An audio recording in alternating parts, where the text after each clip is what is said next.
state of Israel is located in the Middle East along the Mediterranean Sea. It's bordered by Lebanon, Syria, Jordan, and Egypt. Although it's smaller than the state of New Jersey, Israel is home to over 6 million people. Jerusalem is the capital of Israel.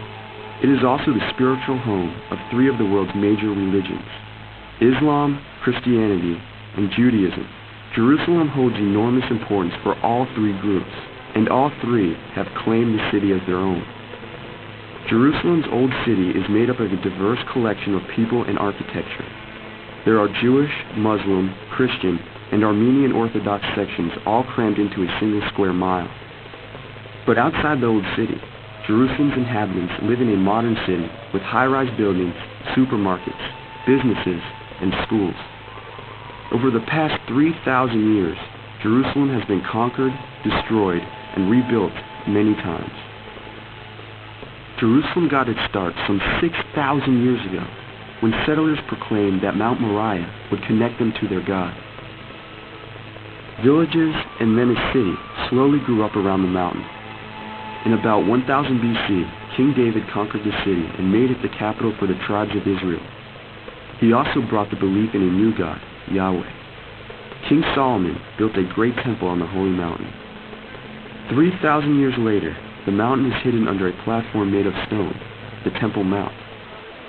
Although the temple was destroyed long ago, Jews from all over the world still gather at the remnants of the wall that supported it, the Western Wall. Also called the Wailing Wall, it's said that God's presence is particularly strong here. Countless messages and prayers to God are packed between the stones of the wall. For Baruch Kaplan, these stones lie at the center of his faith. For me personally, I can touch my relationship with God to the extent that I can touch these stones, because these stones have been standing here listening to the prayers of mankind for thousands of years. Directly above the Western Wall stands a magnificent Islamic shrine. The Dome of the Rock was completed in AD 691, when the Muslims ruled Jerusalem. The dome is built over the top of Mount Moriah. Islam proclaims that this was the spot where the Prophet Muhammad ascended to heaven to speak with Allah and the 10 great prophets.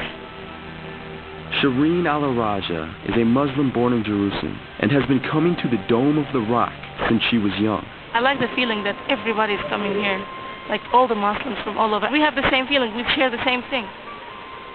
I mean, everybody's praying, everybody's thinking, everybody's charging himself, everybody's cheering up. If you go around, you'll find a lot of people crying. About 400 yards away is the Church of the Holy Sepulchre. This site is important to Christians. The church was built in 1149, and some say it is the location of Jesus' tomb. Inside the church lies the holy rock of Golgotha. Christians believe this rock is from the hill where Jesus was crucified. Bishop Nicephorus is a Greek Orthodox clergyman who has served in Jerusalem for 30 years. By seeing these places, touching them, we strengthen our faith.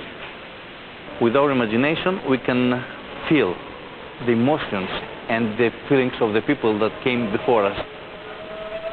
With all these competing religious, cultural, and historic claims to the city, it's easy to see why so many people feel so strongly about Jerusalem, why they've been fighting for it over the centuries, and why they're still willing to fight for it today.